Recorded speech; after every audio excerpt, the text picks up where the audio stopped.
At least it's turning into a beautiful day.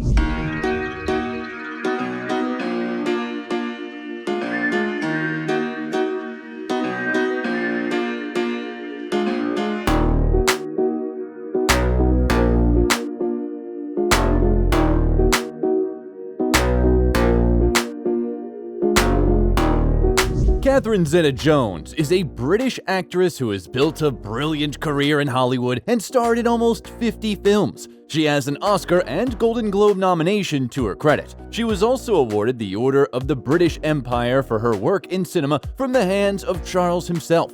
Our today's video is dedicated to this gorgeous and strong woman.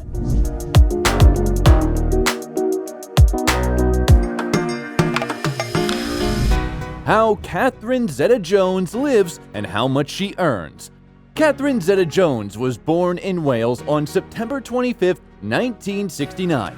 The prefix Zeta is not part of her surname. It was originally her second name, given in honor of her maternal grandmother. According to family legend, the mother of that grandmother arrived in the UK from Ireland on a ship called Zeta and named her daughter after it. When the girl started her acting career, she decided to include her middle name in her stage name in order to stand out from other Catherine Jones. Her father, David James Jones, a Welsh descendant, worked in a bakery as a baker and a cashier to feed his large family.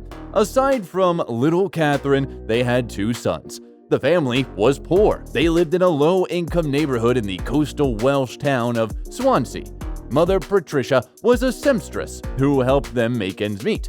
This lasted until the 80s when the family suddenly became wealthy.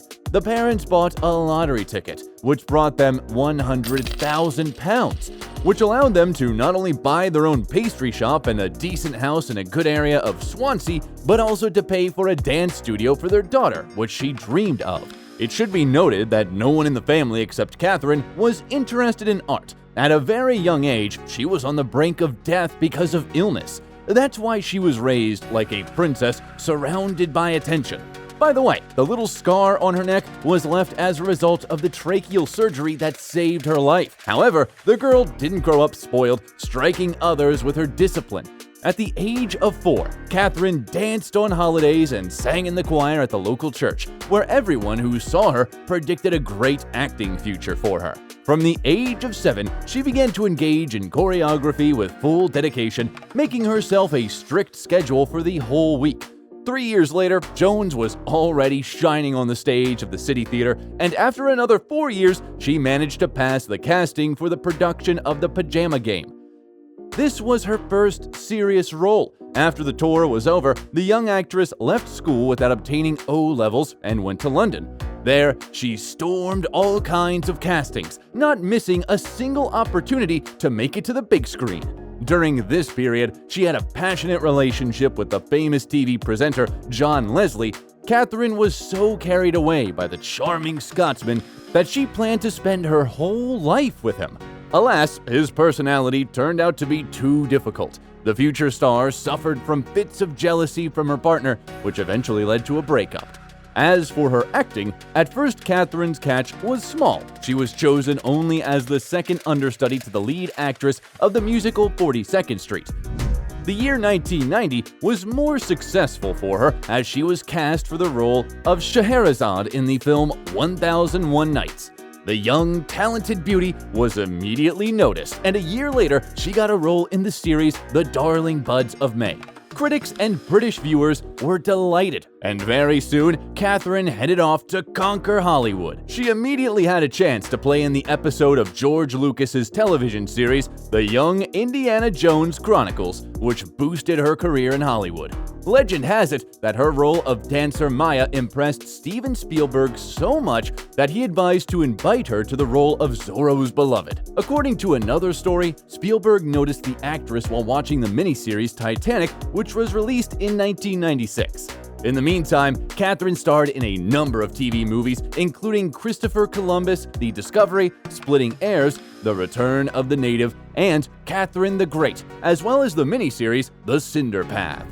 They were followed by the comedy drama Blue Juice and the superhero movie The Phantom, though they were not very popular with the audience. During the same period, the actress was offered to play the role of Trinity in the cult classic movie The Matrix, but she refused.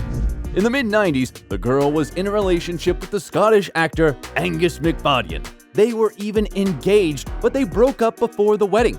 In 1998, the fast-paced action film The Mask of Zorro stormed onto the screens. The shooting was also extremely intense and was accompanied by a lot of curious details and events. The role of Elena could go to Penelope Cruz, Swedish actress Isabella Scorupco, or passionate singer Shakira. But it was Catherine who got lucky.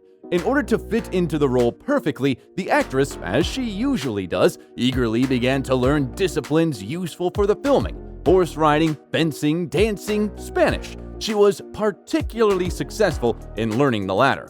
So much so that people who didn't know her biography could swear that she was a real Spaniard. The film was a resounding success, earning $250 million at the box office with a budget of $95 million, and also scored 2 Oscar and Golden Globe nominations. Would you care to try something more robust? Or do you feel unequal to the task? No, on the contrary, Don Alejandro. I think only of your distaste for perspiration. In the same year, another small event happened that affected the rest of Zeta-Jones' life. The actress made an unforgettable impression on the Hollywood titan Michael Douglas, so much so that he immediately wanted her to become the mother of his children. So, as soon as he could, he started looking for a way to meet her. The first conversation happened during a festival in France and did not impress the actress. The experienced seducer Douglas played his trump cards right away, dumping his plans on her, but Catherine just laughed it off. But the actor had no plans to give up. He showered the girl with gifts, flowers, and she didn't even notice how she began to talk to him for hours on the phone, and also to dream of watching movies with him and cooking delicious dinners. From that moment on, persistent courtship turned into a traditional relationship. In 1999, Catherine was featured in the films The Haunting and Entrapment. The latter is called one of the best crime films. It made a real splash in the industry. The main male role of an imposing thief was played by Sean Connery. Zeta-Jones kept up with her legendary partner and gave her best on the set. So, she performed a dangerous stunt, jumping from a ceiling beam onto a table while doing a backflip. The film earned $212 million at the box office with a relatively small budget and was very popular with the audience. Fans especially note the scene of Catherine passing through a grid of laser beams in which she shows the wonders of plasticity and grace. Also noteworthy are the shots when Connery's character comes to interrogate Catherine. She was lying under just a white sheet, and at this moment she is actually completely naked. I called you at 4:30 this morning. I was home in bed. You didn't pick up. I didn't want to pick up. You had company. He came in the window. How romantic. I think that's how he got in. The year 2000 was marked by a landmark event for Catherine and Michael, who learned that they would become parents. On New Year's Eve 2000, he proposed to his beloved and presented an antique ring worth $1 million. However, the purest 10-carat diamond and Michael's passionate desire to marry his beloved as soon as possible were somewhat overshadowed by the fact that the actor was still legally married. To solve this problem, the groom needed to give his ex a huge payoff of $45 million, and according to other sources, $60 million. In August, the Douglas couple had a son, whom they named Dylan. And in November of the same year, they had a luxurious wedding worth $1.5 million. The celebration took place at the famous Plaza Hotel in New York, and the bride's dress alone cost $250,000. The star's guests, including Tom Hanks, Brad Pitt, Sharon Stone, Steven Spielberg, Jennifer Aniston, had fun and congratulated the newlyweds. Since Catherine and Michael understood the absurdity of trying to hide from the press on such a day, they pulled a trick and sold the rights to cover the event to the British magazine OK. The journalists were very interested in the couple, largely because of the large age difference. A fun fact is that the couple were born on the same day with a difference of 25 years. Few people believe that something could come out of this relationship, but as life has shown, the marriage of two stars turned out to be extremely strong, although they had to go through a lot. Catherine herself calls the secrets of a successful marriage a sense of humor and respect, although apparently the marriage contract, which the actress insisted on before answering the cherished yes, played a significant role. According to its terms, in case of infidelity, Michael is obliged to pay his wife a decent amount for each year of living together. The exact figure is unknown, but the range is between $1 million and $3 million. In 2000, the musical drama High Fidelity and the thriller Traffic were released, in which the actress starred while pregnant with her son. For this work, Catherine received a fee of $3 million and a Golden Globe nomination. I'm European. I say that to my doctor. I'm European. I'm allowed to drink red wine. Oh, my doctor said it was fine when I was pregnant. A glass a week, After my a week. amnio, he said, okay, now you can go and have a glass of red wine. You're like, I had two. In 2001, Zeta-Jones appeared in the movie America's Sweethearts. By that time, Catherine's revenue was growing rapidly and amounted to $5 million. But the real triumph for Catherine was the adaptation of the Broadway musical Chicago. It should be noted that the plot of the drama is based on real events that took place in the US in the early 20th century. The first attempt at a film adaptation was made by Miramax back in 1994, and before that, the rights of the production were bought by director Bob Fosse. According to his idea, the main roles were to be played by Liza Minnelli, Goldie Hawn, and Frank Sinatra, but due to the death of Fosse, the project was abandoned. The director of the 2002 film, Rob Marshall, considered Charlize Theron, Madonna, Angelina Jolie, and Britney Spears for the leading female roles. And that's not the whole list. When it came to Zeta-Jones, she was immediately offered the role of Roxy Hart, but the actress wanted to play Velma Kelly. She liked the song All That Jazz so much that she was happy to sacrifice both the main role and her gorgeous curls, which she cut to a neat bob with perfectly straight bangs. She did it on purpose so that the long hair falling over her face would not allow the audience to doubt that she performs all the dance routines in the film on her own. Then, by the way, the actress said that working in a musical was almost as painful and exciting at the same time as having a baby. No. I danced in the chorus. Oh. Well, that was before I met my husband, Amos. Look, honey, you want some advice? Here it is, direct from me to you. Keep your paws off my underwear, okay? Her Velma Kelly was loved not only by ordinary viewers, but also by professionals. For the role, the actress received a fee of $8 million, a nomination for a Golden Globe Award, and was also awarded an Oscar. The beauty arrived at the ceremony in a gorgeous black dress that did not conceal her rounded belly. The ceremony took place on the eve of her second childbirth. In 2003, the couple had a daughter, Karis Zeta. In the same year, 2 movies starring Zeta-Jones appeared on the screens at once. These are the animated film Sinbad, Legend of the Seven Seas, in which she voiced one of the main characters, and the romantic comedy Intolerable Cruelty. 2004 brought her work on the memorable films The Terminal and Ocean's 12. The French police think he's better than Lamarck. Well, he is French. Let me give you some advice. Find out how you offended him. Apologize. Beg for mercy. The following year, a sequel to the film about the dashing vigilante was released. Catherine received $10 million for The Legend of Zorro. But all in all, the film made a strange impression. It received negative reviews, although it earned $142 million at the box office. I cannot believe it. I cannot believe I fell for it. Husband promises to quit, gullible wife believes him. How could I be so stupid? In 2007, 2 more films were released. The supernatural romance film Death Defying Acts and the romantic comedy drama No Reservations. In fact, this was a remake of the German film Mostly Martha, which was reworked by the not-too-famous director Scott Hicks. But alas, it was not a masterpiece. Although the actress tried very hard and even worked incognito as a waitress in an Italian restaurant where visitors marveled at the resemblance of the employee to the celebrity. Nick is an excellent. I know nothing about him. I had no idea what... Give me some credit. He was a sous chef at Il Treviso. Italian? You bring a sous chef from an Italian restaurant, and I'm the one in therapy? This was followed by another obscure film, The Rebound, which was shot in New York, Istanbul, and Paris. The hard work and childbirth left a mark on the actress, and soon Catherine began to show symptoms of bipolar affective disorder. This disorder is described by alternating phases of heightened activity and depression, and significantly impairs one's life. Her star spouse was beginning to grow weary of this state of affairs, but then, like a thunderbolt from a clear sky, the news of his own illness came. In 2010, doctors diagnosed Michael with a terrible illness, laryngeal cancer.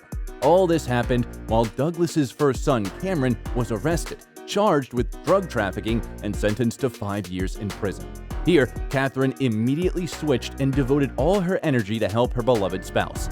A year later, Michael Douglas publicly announced that he had defeated cancer and returned to filming. Catherine, too, plunged into the familiar depths of cinema. In 2 years, she managed to appear in 6 films: Lay the Favorite, Rock of Ages, Playing for Keeps, Broken City, Side Effects, and Red 2. How are things? Yeah, Frank, how are things? Sarah? This is Katya. Yeah, hi. I need to speak with you. And at that moment, the actress's illness re-emerged in her and Michael's life with renewed vigor. This time, Douglas lost his nerve. He said that because of the depression that his wife was prone to, it was impossible to live with her, after which the couple announced their separation and the beginning of the divorce process. Michael also hinted that his wife was addicted to hard liquor because of her condition. However, 3 months later, the couple reunited. As reported, Zeta-Jones underwent a course of intensive therapy, and she did get better.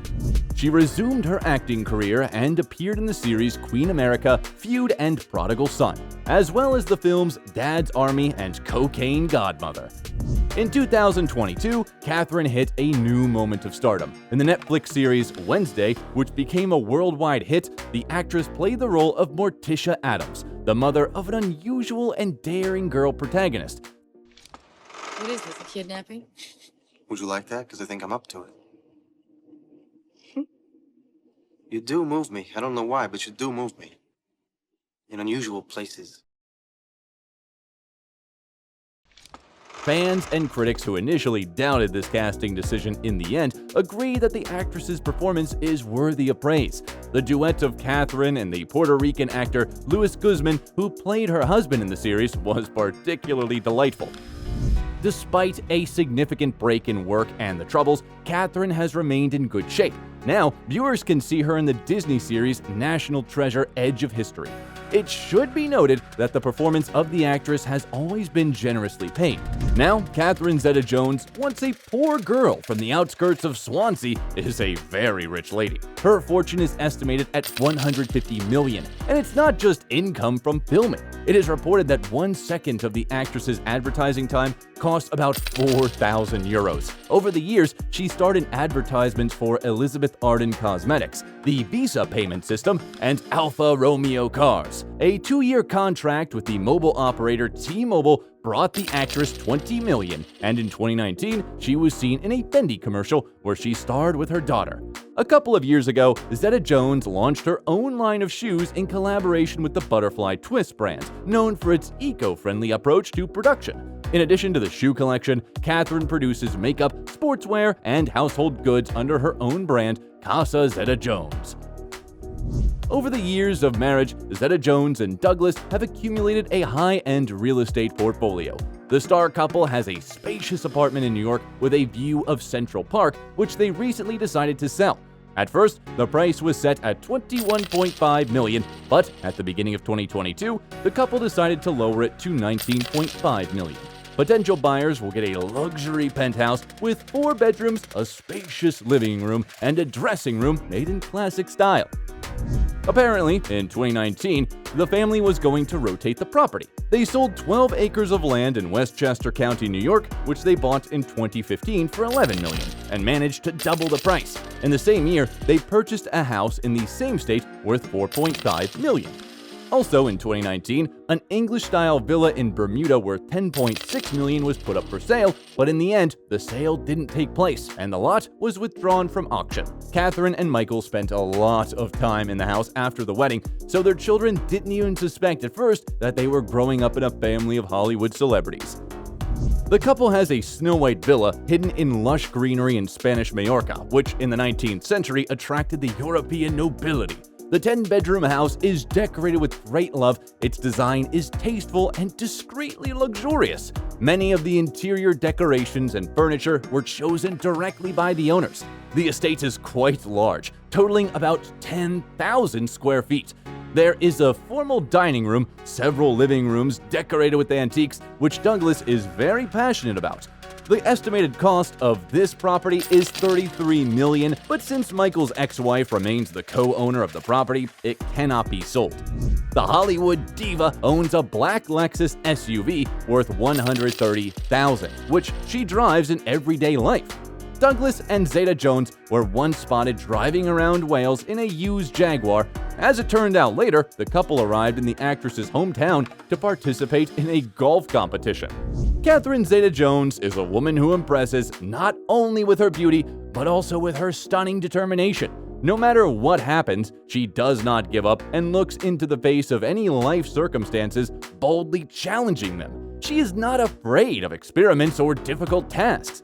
The musical Cleo will be released soon, in which the actress will play the fatal Egyptian queen, Cleopatra. What movie with this actress do you like the most? Thank you. I had a wonderful time. Unfortunate that it has to end. Shakira, how the Colombian pop diva lives and how she spends her millions. Shakira Isabel Mebarak Ripoll was born on February 2, 1977, in the Colombian city of Barranquilla into a wealthy family.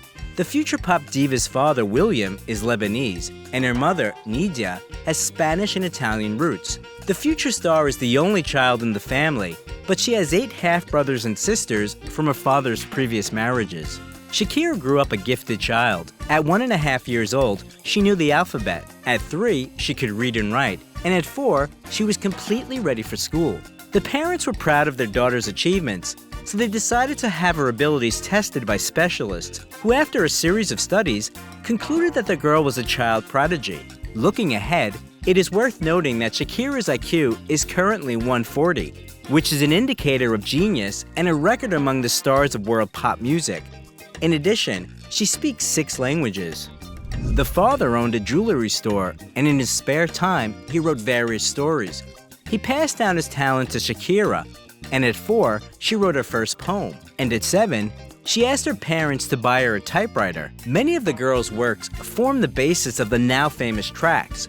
She was also fond of painting, so her parents predicted that their daughter would either become a great writer or an artist, but they were wrong. One day, 4-year-old Shakira found herself with her father in an ethnic restaurant, where a dancer performed a belly dance to Oriental motifs. The girl was so impressed by what she saw that she climbed onto the table and started repeating the moves, which caused a round of applause among the guests. Having received incredible pleasure from public attention, she decided she would become a performer. Shakira studied at a Catholic school, and as early as elementary school, took part in creative activities. At the same time, the girl enrolled in the school choir, although she didn't attend it for long, since the choir conductor once said that her singing was like the bleating of a goat. Fortunately, Shakira didn't give up and began to practice singing and dancing with even greater enthusiasm. At 8, the girl wrote the first song, Tus Gafas Oscuras, Your Dark Glasses, and dedicated it to her father, who wore dark glasses for years to hide his grief over his eldest son's death.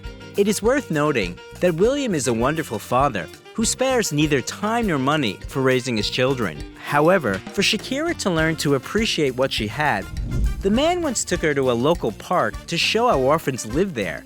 What she saw remained in her memory forever, and she decided that when she became famous, she would help those in need. She kept her word, but more on that later. At 10, Shakira won her first talent show, after which she started getting invites to various events in her hometown, where she earned initial public recognition. At one of the competitions, theater producer Monica Ariza spotted her and decided to promote the young talent. Monica organized auditions for the girl, and one of them was a success. The Colombian division of Sony Music signed a contract with 13-year-old Shakira. The singer's debut album, titled Magia, was released in 1991 and consisted of 9 songs written by Shakira. Even though the album was not commercially successful, the singer gained popularity at home.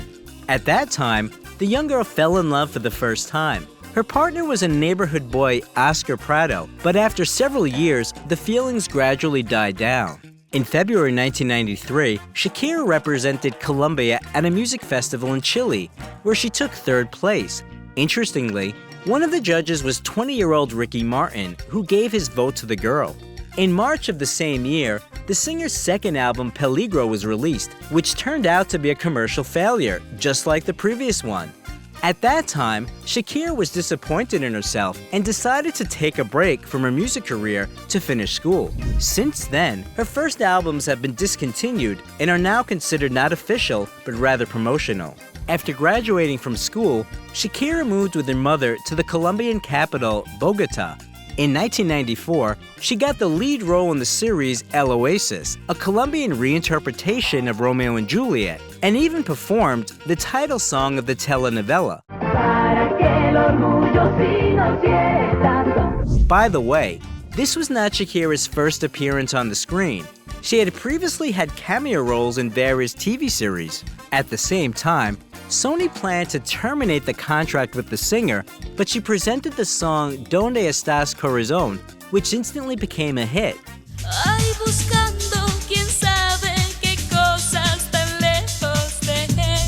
And after that, Sony decided to give Shakira another chance and finance her 3rd album, Pies Descalzos, which was released in 1995 in Latin America and a year later in the USA. The album skyrocketed to the top of the charts and sold more than 5 million copies. It included 11 songs, among which was the single Estoy Aquí.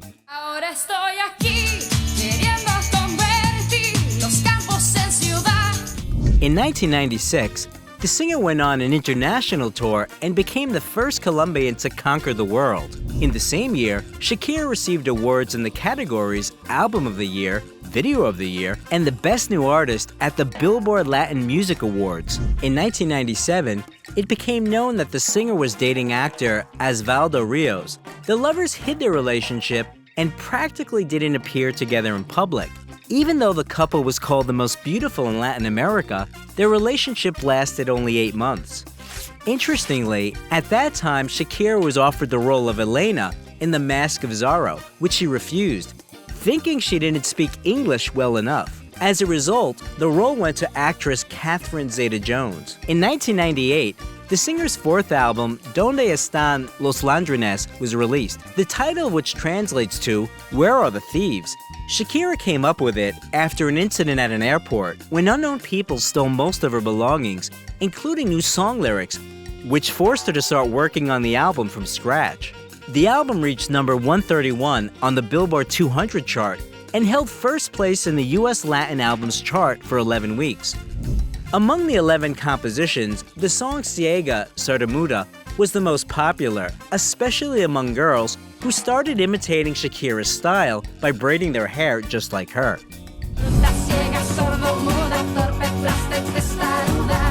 Since then, it has sold over 7 million copies worldwide and 1.5 million in the US alone, making the record one of the best-selling albums in Spanish in the States.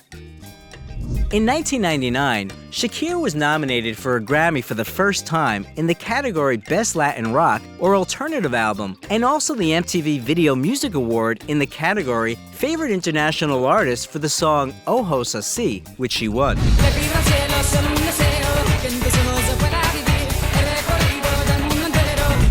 With the same song, the pop diva performed at the Latin American Grammy ceremony, where she was nominated in 5 categories, 2 of which she won. At that time, not only her music career was gaining momentum, but also her personal life. In 2000, Shakira began dating lawyer Antonio de la Rua, the son of the then president of Argentina. He became not only the singer's lover, but also her business manager. In 2001, Shakira released a live album recorded during her performance on MTV Unplugged, which sold 5 million copies. The commercial success was also solidified by the Grammy Award in the category Best Latin Pop Album. After reaching such heights, the singer decided to conquer the international arena. In the same year, she released her 5th studio and first English language album, Laundry Service, which included 13 songs, among which Objection and Whenever Wherever were particularly popular. Whenever, wherever, we're meant to be together. The latter reached 6th place on the Hot 100 in the USA, and not only made Shakira famous all over the world, but also became her signature song. Many fans were unhappy that their favorite singer had chosen American pop music over her authentic folk motifs. Nevertheless, the album received many awards and with more than 20 million copies sold, has become the most successful in her career and remains so to this day. At the end of 2002, the singer went on an international tour for 6 months, during which she gave more than 60 concerts in different parts of the world and managed to earn about $72 million. At the end of the tour, a live album, Live and Off the Record, was released, which reached #1 on the Top Music Videos chart in 2004. In 2005, Shakira released her 6th album, Fiación Oral Volume 1, in Spanish. The album reached platinum status 11 times and won 15 awards, including the next Grammy. It has also become commercially successful. For example, in Mexico, the entire stock was sold out on the first day. Among the 12 tracks of the album, the most successful track was the passionate duet with Spanish singer Alejandro Sanz, La Tortura.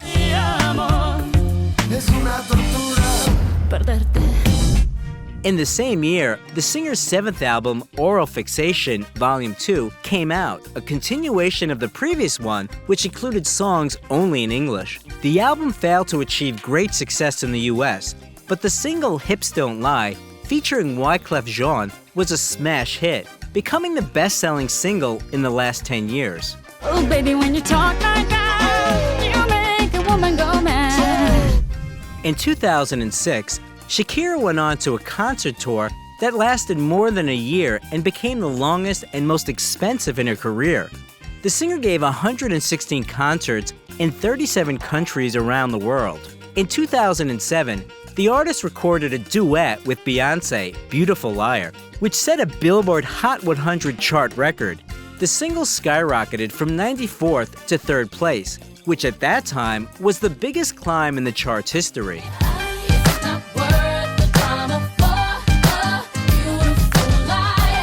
At the beginning of 2008, Shakira ended up in 4th place in Forbes' ranking of the highest paid performers. A few months later, she signed a 10-year contract for $300 million with Live Nation, the largest concert organizer. The following year, Shakira starred in the TV series Ugly Betty, where she played herself. She also released her 8th studio album, She-Wolf, in which the single with the same name reached the top of the Latin American charts and achieved worldwide success.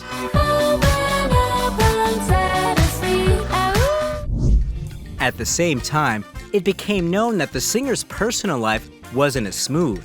And after 11 years of being in a relationship with Antonio, they broke up by mutual consent. During this whole time, the couple wasn't officially married. In many interviews, the girl has repeatedly stated that a piece of paper is not important to her. However, according to some reports, Shakira wasn't satisfied with the marriage contract, which her lover's father demanded her to sign. The concerns were not unfounded, because a few years after the breakup, Antonio sued the singer with a demand to pay $100 million compensation for his contribution to her music career. Fortunately, the court rejected the claim of the pop diva's ex-boyfriend. In 2010, Shakira launched her perfume line with 3 fragrances, S by Shakira, Dance, and Love Rock. And in the same year, the Colombian was honored to record the official song for the FIFA World Cup in South Africa. The groovy track, Waka Waka, was successful and reached the top 20 in the world charts. This is Africa. Tamina, mina, waka, waka, On the set of the video, the girl met the Barcelona defender Gerard Piqué, who fell in love with her. They were able to see each other for the second time only during a festive dinner in honor of the winning team. Piqué admitted that he won the championship not only for the title, but also for the sake of seeing the pop diva again.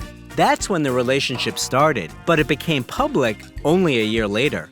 Interestingly, the lovers were born on the same day.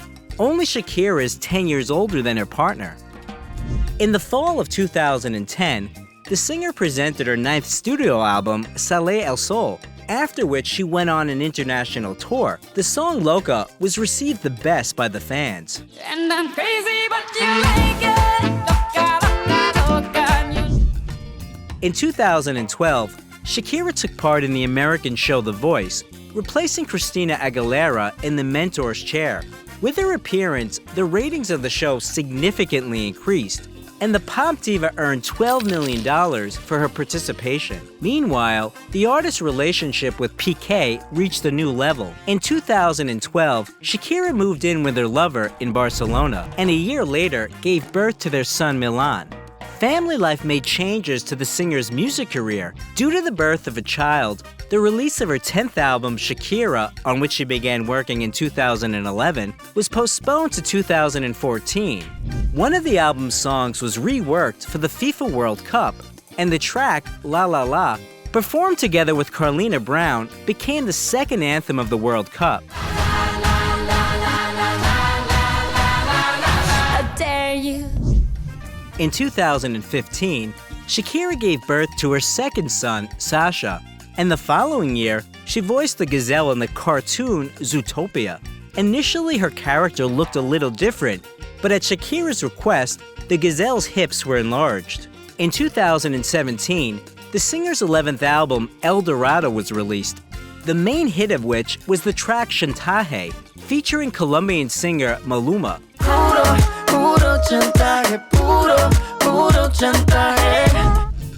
The record brought Shakira the 3rd Grammy Award, which made her the only Latin American artist to achieve such results. In 2018, the singer went on a world tour, and in 2020, together with Jennifer Lopez, she performed at halftime of the Super Bowl, to which 103 million people tuned in. Today, the singer continues to make music and is working on another album. Recently, she presented the single Don't You Worry with Black Eyed Peas and David Guetta.